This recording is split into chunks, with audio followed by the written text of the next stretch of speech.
Hello, everyone. Welcome to today's live stream webinar. It is called The Hacking Industry, You Are the Product. I'm Ben Tiglar, CEO of DataTel, and super excited to be here with you guys today. We got Ernest Murray, who is going to be leading the conversation, actually, and I'm going to be helping along. Ernest is our CISO and head of all things security. But before we jump in, I just want to mention two things. One, be open and curious. So I'm super interested to hear comments from folks on the other live streaming platforms of things that we could, veer the conversation in another direction. So super curious what you guys think.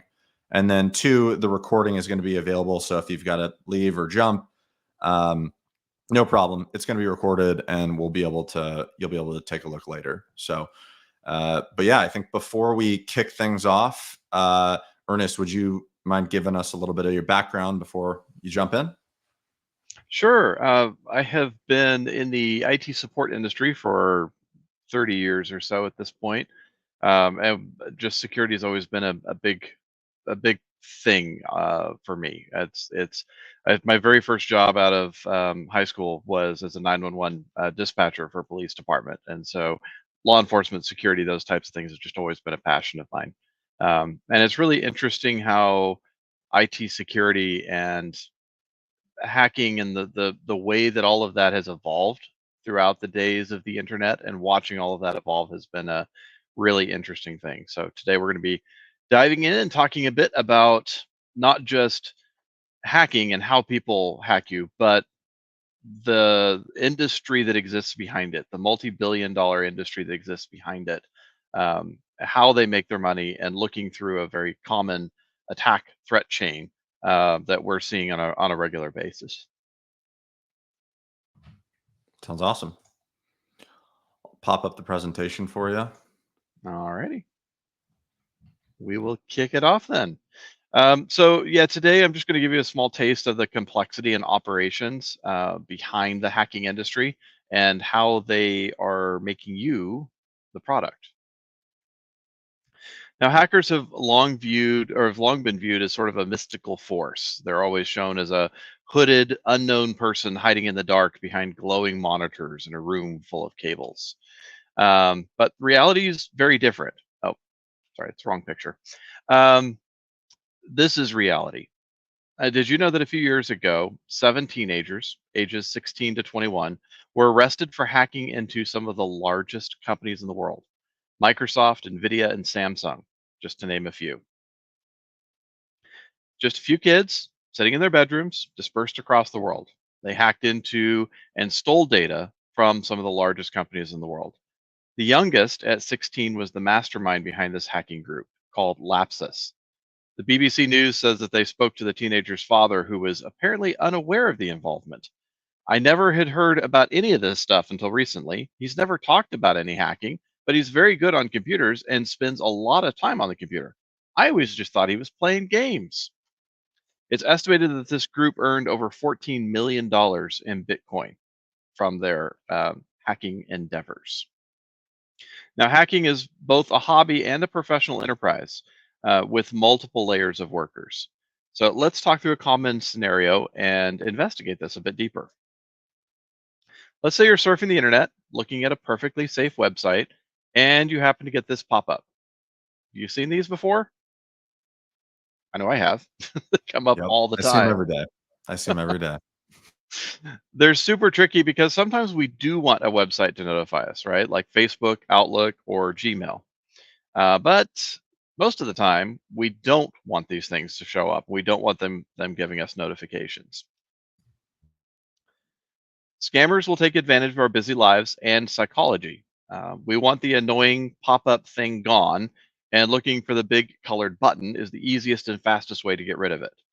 Now, clicking on the Allow Notifications button here is not dangerous by itself, but it does allow the website to send notifications or pop-up messages like this one to your computer. You notice the text there that says Microsoft Edge and has a website URL. This is not a notification from your antivirus program. This is just a scammer trying to get your attention because you clicked allow on the wrong website. Now, alarmed, you might click on that link and click on the notification, and you'll get a page that looks a little something like this. Lights are flashing, alarm bells are going off. It's trying to create a sense of urgency and panic. Again, there's absolutely nothing wrong with the computer at this point. It's just the web browser using video and moving images and pop ups to get your attention. So sometimes people will pick up the phone, call the number, and they get connected to a call center of scammers. And this is where the bad stuff starts to happen. Now, this is an actual view from inside one of those call centers. Notice the motivational posters on the wall? Pretty typical office setting. These people have one job, though, and that's to get into your computer. Now, once on your computer, they try to scam you out of money using refund scams or pay for removal scams. They're extremely convincing, and once they have your phone number, they're beyond persistent and threatening. Now, these scams have their own story, which I don't have time to get into, but there is an excellent video that follows the money from victim through FedEx, Mule, all the way back to the scammer themselves. And they finally ship the money overseas. So there's an excellent one on there that I recommend watching. Now, while on your computer, these folks are installing a tiny piece of software that's going to live there. The software in the industry, we call it a RAT or remote access Trojan. It can run any command on your computer. It allows full access to their files, passwords, web browser history, and even your camera. Now, access to your computer is then sold to the highest bidder. It may be used for DDoS attacks to take down websites. It could be used to send spam email or to breach businesses. It can be used to host illegal files, pictures, and contents for the dark web. There are hundreds of uses for an army of zombie computers. And these are the things that we see show up in the news all the time when some big website was taken down or some big attack occurs. But beyond that, they're also scraping your computer for all of your personal details. Your passwords and information are sold. You become the product. So what you see here are prices for stolen credit card numbers. If you happen to have a Visa Platinum, somebody can sell that number for anywhere from $110 to $170.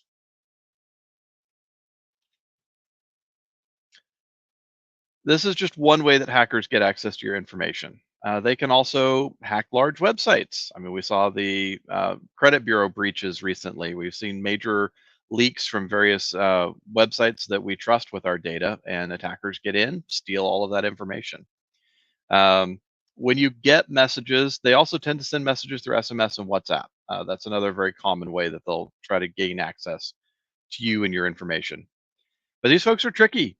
They're well organized and they work together. In the back end, this is a multi-billion-dollar business designed entirely around the concept of stealing from you.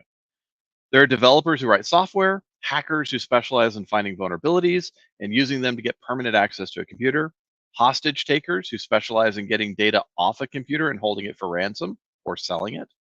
Um, but as I said, it's an industry. So this is actually a picture that I took off of the dark web, where they've group of attackers have set up a service. It's hacking as a service.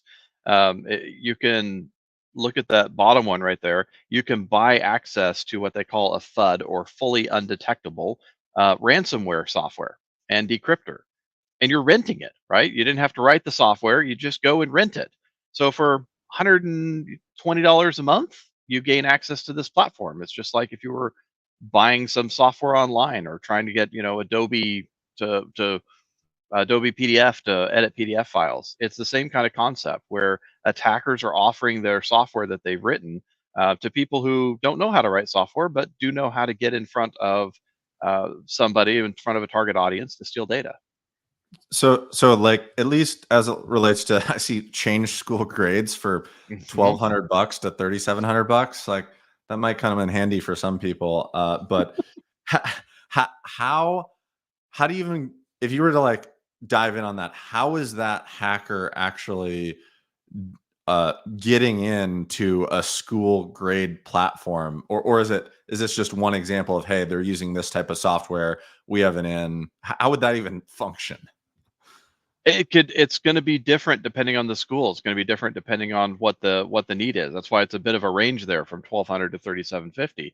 If it's a low grade school or low end school that has very poor security that they already have breached and they have access to their databases, they'll charge a lower amount. If it's a higher security school, then they're going to charge a much higher amount for the effort involved. But all of these scams are very, they rely heavily either on knowing how to work the system, how to actually hack into a database or hack into the computer system, or just by calling the right people and knowing how to say the right things. They may know that if they call a particular phone number for the administration and pretend to be a certain professor, that they can get those grades changed just over the phone. So there's a lot of social hacking that goes on here as well. The scariest thing about this is how cheap it seems, Hmm. which means there's probably a lot of supply of folks who want to, who are able to do this, right? Yeah, well, and a lot of this is just software, right? Your DDoS there is just software. FUD ransomware is software. Hacking web servers, they're just servers that people are hosting somewhere. A Yeah, lot some of of this this is stuff. basically some of this is basically product resale, right? Yeah, exactly. It's exactly what it is. Wow. So the question is, how do we keep ourselves safe? Well, be smart. Don't reuse passwords. You want to use different passwords for every single website.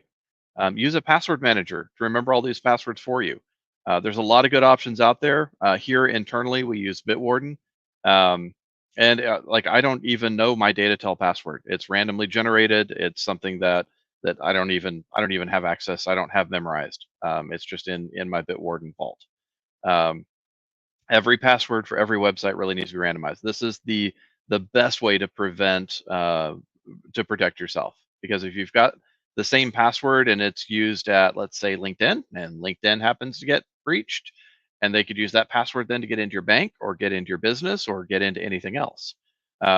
So that's a very, very common way that attackers are moving around. Not to mention it's really cheap. I mean, you're talking like 3, 4, $5 a month, and you're Yeah, protecting yourself and your business potentially. It's like it, seems like a huge ROI. it really is. It really is. Also, you need to be aware. This is an actual email we intercepted. It looks like it's coming from the CEO of the company, and it's asking for a change of direct deposit information. But look at the email address it was sent from. Now our automated systems detected this email and took action on it before the recipient could even see it. But these are going out, millions of them a day are being sent out to try and get people to change banking information. I mean, we even, I mean, we onboarded an employee like last week, and they were immediate. We were immediately getting emails to each of us in terms of when we were onboarding. So they were emailing me, the CEO, and they were emailing the other key people within our organization within 2 days of announcing that they joined the organization. So they're Mhm. almost putting in automations here, monitoring what's going on, and then putting it through a basically a sales funnel process. It seems like. I mean, Oh, it's 100% automated. That's the beauty of the systems that they've put in mhm. place, is that it is completely automated. They don't have to do much. It just sits there and scans the web and goes, "Oh, this company has hired this person." I mean, when I announced a couple of weeks ago on LinkedIn that I had joined DataTel, almost immediately I started getting emails in my inbox that were saying that they were from you, asking for my cell phone number. My DataTel email address isn't even on LinkedIn. It's not even connected to LinkedIn. So they had to know what our internal email system looked like. Not what our internal email system, but what our um, how we structure our email addresses. Right? They Yeah, needed like to. your first letter, your last name, like Yeah, the structure of it. they know how it's structured, and so they know That's that you and fun. I are connected to each other, and so they just immediately start trying to spam you. And that's a very, very common thing we hear from clients all the time. Oh no, I think I've been breached because, this person joined the company and now all of a sudden they're getting emails from me. And how did this all happen? Facebook, LinkedIn, any social media site. The moment that you post out there that you've joined a company or that you're a part of something, the attackers are going to leap on that as an easy opportunity to try and scam you. Wild. Yeah. So here at DataTel, we believe in a philosophy of layered security using the prevent, detect, and respond methodology. So we put various layers of software, services, and really smart people watching over all of our clients' critical data. So this just kind of lays out what that looks like from our perspective. So I'm curious, like, what this looks like for a typical business too. Like, if you were to pick a random US based business that's 28 employees, what does this look like if you were to put the same chart but with them? I mean, this is what it looks like. So for if you're working with DataTel as a fully managed client, we include all of this as part of our security stack to try and detect and prevent these things.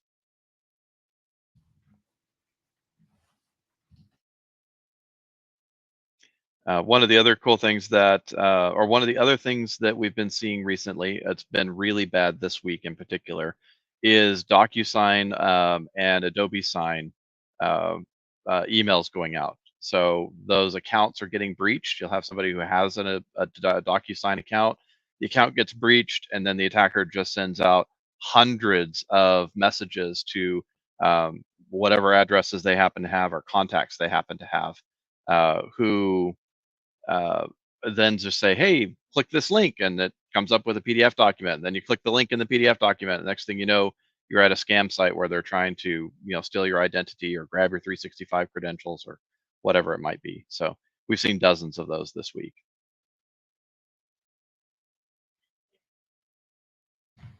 I mean, how is AI gonna be impacting this too? I mean, it just feels like the barrage of stuff has been high over the last year, and as I was looking at data and reports, it seems like that's consistent with what we've experienced, what we hear clients are experiencing. Mhm. How I mean, how much worse is this gonna get with just ultimately better tools? It is a world already where it's AI versus AI. It's our protective AI is trying to learn as fast as the negative or bad AIs can come up with stuff. We're in a war zone. The internet is a war zone. There's no other way to describe it. There's so much financial gain to be made from getting into things and getting access to high level people. Um, there's the barrier to entry is so low, and AI is so cheap. So all of that's just a disastrous combination, and that's really kind of the direction that we're seeing a lot of things on cybersecurity go. It's where the zero trust methodology really kicks into play. Zero trust meaning we don't trust the device, we don't trust the user until we validate exactly who they are and what it is before we give them access to data. So that's really the only thing that can keep you safe is by keeping stuff off the internet. But we're in a day and age where like that feels impossible, right?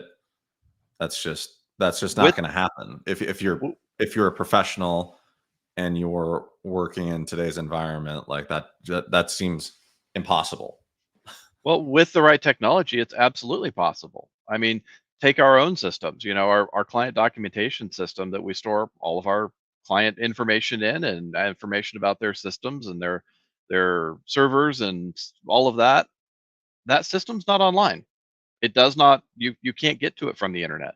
But we are able to access it internally because of our SASE and zero trust platforms that are in place.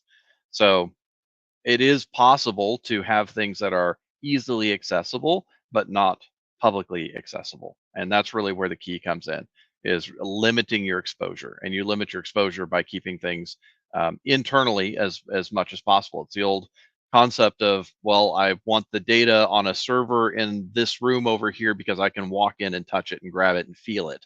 That's what a lot of CEOs back in the day were very adamant about that, especially when the cloud first started becoming a thing. We can accomplish the same thing now, but do it virtually, where the server and data exist in somebody else's data center, exist in our data center, or exist in Microsoft's data center, but are secured and restricted to your own secure global network or SGN. And that's where the technology really kicks into play and becomes very accessible even for small businesses or large organizations. Got it. And when I guess I've heard some interesting claims from some IT providers about how they can 100% protect uh, from incidents. How do you? I go. What's your first thought when you hear that? Marketing hype and somebody who doesn't know what they're actually doing. Because there's no possible way to 100% guarantee that you're 100% protected and that your data is 100% protected. It isn't a thing. You will be breached at some point. It's a question of when, not if. And when it happens, the question is how rapidly will you be able to detect that breach and shut it down? That's what matters. Um, because no matter how protected your systems are, it just takes a user clicking a little allow button, right? To then get them access to something. So that's the way the world is at the moment. Yeah, it doesn't seem like it's going to get much better though. I guess Nope. we'll see.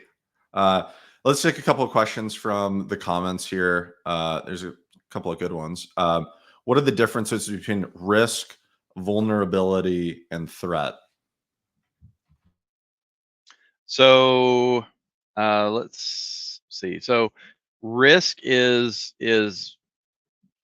something that you have that, for example, you may be at an organization where multi-factor authentication hasn't been deployed yet. That's a risk. It's a known risk. You know that it hasn't been exploited yet, but that's something that is a risk that could be used by somebody else. A vulnerability is within a software system something that is known to be weak. So we got a couple of emails this week. Fortinet. Fortinet's a great example. Right now, Fortinet, their cloud management system, has got a huge vulnerability that allows attackers to take over their firewalls. Um, that is a vulnerability. That's something where it again hasn't been exploited yet, but it's a known issue that exists out there that attackers can use to exploit and gain access. And a threat is something that's active. A threat is the attacker has gotten in or has accessed something. It's an active threat that needs an immediate response. Got it. So threat would be like an account's gotten breached, Yep. as an example. Got it. Amazing. And let's see, we got another question here. Bitcoin seems to be the currency of the realm with Hmm. hackers, as we just saw from your the little chart there that said that I could change my grades for $3,000, which would have been really helpful. But yeah. So how? I guess the question is, how does participation in that impact would be hackers or not? I So guess Bitcoin's involvement in this whole industry. Bitcoin itself is not a threat. It's not a bad thing. The Bitcoins and the chains, all of that stuff, they're they are just a technology, and you can use that technology either for good or bad.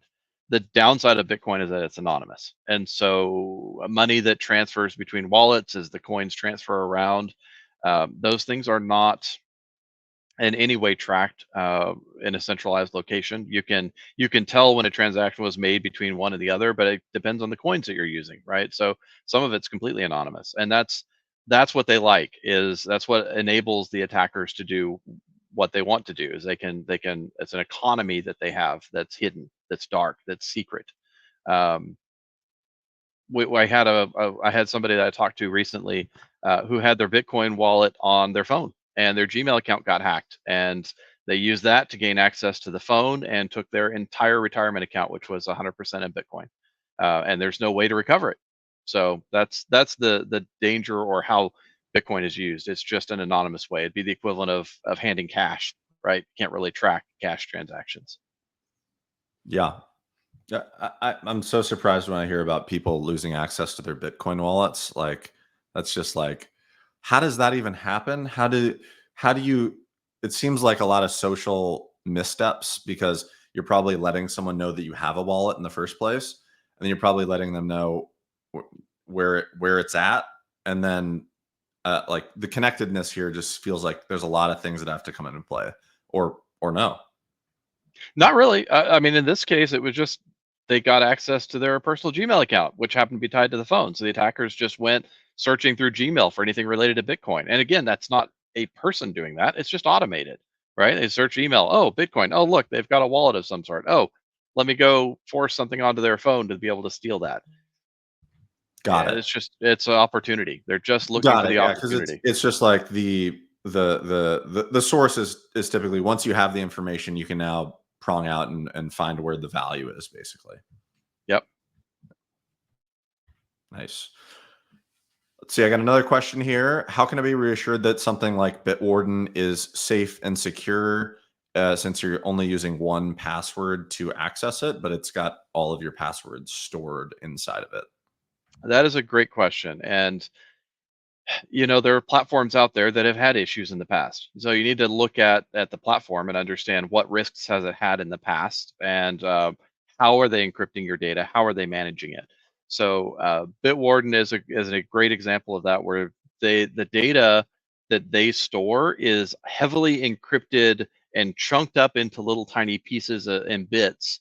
Uh, when you try to access that, it downloads all of those little encrypted bits to your computer and then decrypts them. So your password never actually leaves your computer, and your data is always on your computer. It's never sent over the internet unencrypted. So that's ways like that where, and again, that's highly technical, right? As an individual user, how are you going to be able to evaluate that? So you have to listen to the folks in your life who understand the technology to be able to make recommendations like that. And then adding multi-factor on top of that, right? You can't trust a username and password anywhere at any time, and making sure that your master password on your password manager is completely different from every other password that you're using. Yeah, yeah. I mean, it's a lot when you first. I mean, I did this years ago, like building the setup and the structure, how to manage all this stuff, because I just had to personally. But for someone just starting out, right, maybe they don't have these best practices in place. I mean, it can kind of seem daunting, right? Oh, I always use these passwords and this combination, and you're giving your trust over to a password manager, which, like, the password manager I was using a couple of years ago was breached. Hmm. So I was like, I mean, it's a little scary. Like, that feels like a really big risk point where it's just, you kind of have to choose one and be accepting of the risk, but then also have diversity within it. How do you get comfortable? Well, technology changes, right? So things that we used to consider super secure, that encryption that would never be broken, is now a child's play to break that encryption. So they've had to strengthen the encryption algorithms. It's just like in World War II, and they were trusting on the Enigma machines, and then mishandled that information and used the same password across all the Enigma machines, the same settings.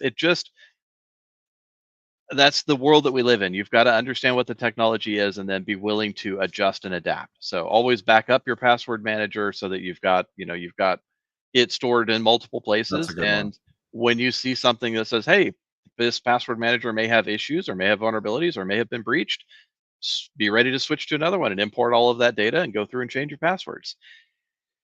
Unfortunately, we live in that kind of world. Now, from a business perspective, we're talking personal here. From a business perspective, single sign-on is the way to go. SSO. You want everything tied to your either Microsoft or Google credentials, because that gives you a centralized location to monitor for threat activity.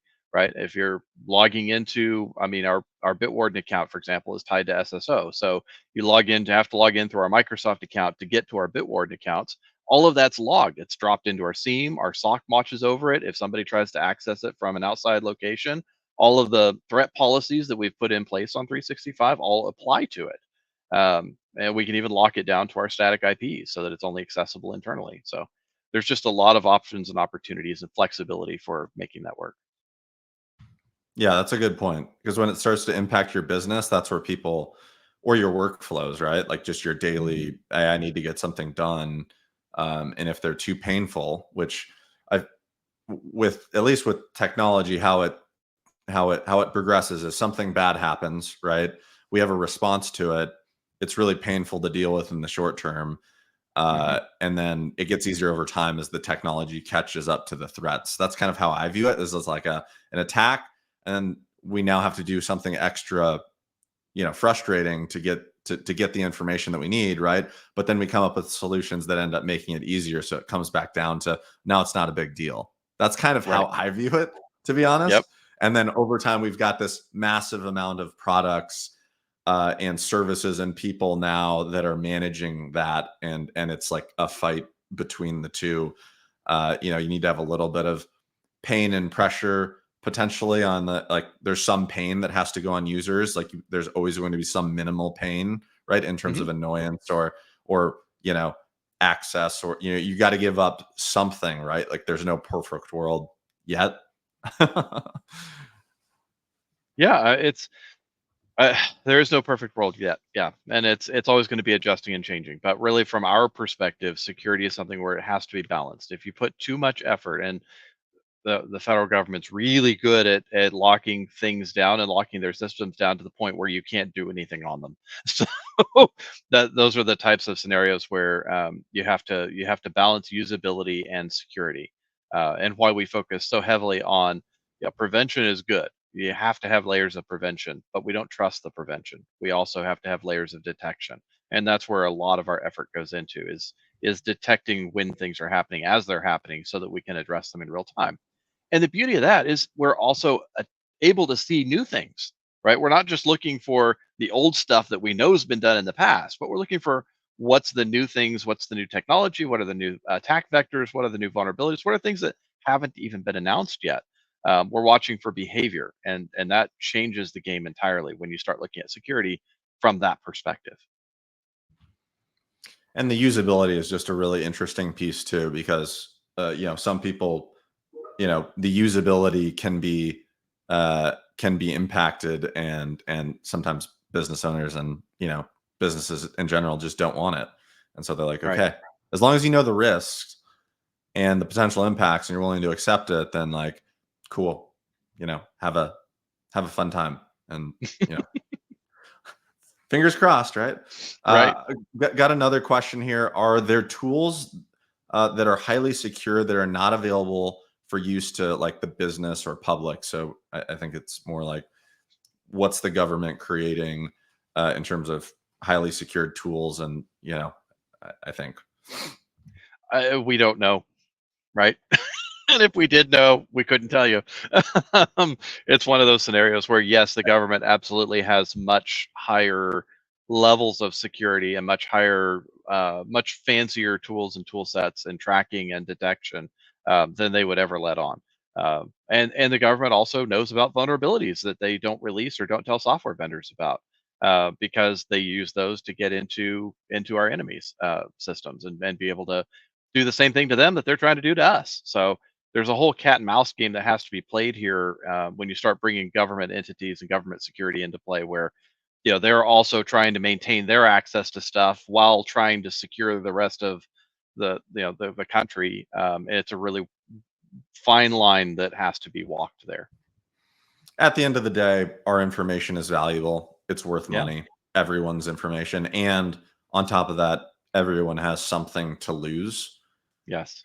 individually and as businesses, which is an interesting way to think about it. Like, you have worked and built up things over time, and that's the thing that you're trying to prevent against at the end of the day. Mhm. Yeah, I Got mean, another question. just yesterday, I was listening to somebody who used to steal property titles, and how easy it is to just go and register a property title and get it transferred into your name. You can do it online these days, and how easy it is to steal the property, then get a bunch of loans against it, and take the money and run. So this is not something that's new. It's just evolving as technology evolves. We got another question here. Will you please summarize the threat of social engineering and the level of danger this poses? Uh, I, I I don't know that I can. Just know that social media, anything you put out there, is available to the attackers. And if you become a target, if you become someone who's in a position of value, when I say in a position of value, I don't necessarily mean you personally, but somebody that you're connected to, maybe a person of value.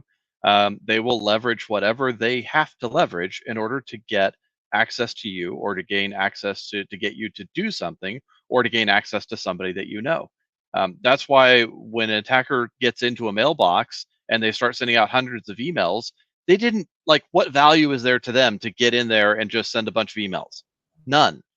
But they're using you as a stepping stone to get to somebody else, and they're going to use them as a stepping stone to get to somebody else, and eventually they're going to land in somebody valuable's email inbox. Eventually they're going to land in payroll. Eventually they're going to land in accounts payable, somewhere where they can take their time to find and pick out and start running far more sophisticated attacks. So that's really what they're aiming for. Where's the money? It's really just it's just a sales lead gen funnel. They're just trying to find prospects and like get them converted in their own Yeah, like ultimately hacking funnel. It seems. that's why I call it the hacking industry, right? It is a business, a nasty, evil business that preys on people, but it is a business. Got another question here. What is the future of cybersecurity due to AI being involved? I mean, massive, massive question. Let's see. I think I left my crystal ball at home today, Yeah, but we uh, just we carve out an hour for this, maybe. yeah, who knows what the future is going to look like? I can tell you that it's going to be much harder to identify scam emails when they come in, because they're going to be well written and they're going to be more persuasive because AI is going to be used. You're not going to have the spelling mistakes. You're not going to have the grammar mistakes anymore. From a detection perspective, our ability to identify and collate multiple sources of information together. So your network, your endpoint, your email, your cloud applications, to look at all of those logs and correlate activity between them is greatly enhanced. So our detection capabilities are increased. There's just so much that AI gives us the opportunity to dive into and better understand large data sets that before required a lot of effort or a lot of very custom regex rules, which are a nightmare to deal with. Man, that makes me think of the some of these marketing companies out there that are creating some really interesting products and services that businesses are using, and I'm just thinking about what's possible by aggregating these data sources. I think one famous example was because of this person's buying habits, and Target knew that this person was pregnant before they did and was like sending them notifications because they were buying certain types of products and were doing certain things in the store. And like that was like years ago. And now we have all these different data sources that are now publicly available that you can now, mesh together. It's wild. Zoom Info is your largest aggregate provider out there of all that kind of data, and attackers and hackers very much have Zoom Info accounts. They have that same access to data that you on the marketing side can gain access to, and they will use it for evil the same way that somebody trying to sell something would use it to gain access to money. It's the same thing, right? And they're using the same tools that the rest of us are. Plus, they've got this entire dark web and this whole ecosystem and this entire payment system that's underground, that's untrackable and untraceable. That just makes them far more dangerous. Nice. It looks like we don't have any more questions.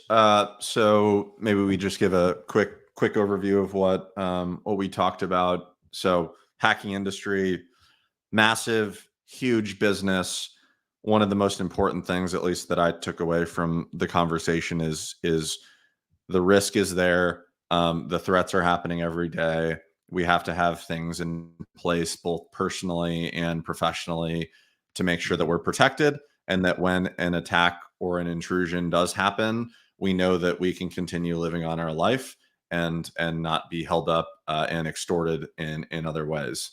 Uh, Anything else to add? Just if something seems urgent and something seems critical, or something that seems too good to be true, it is too good to be true, and the urgency is trying to get you to just give away something that you shouldn't.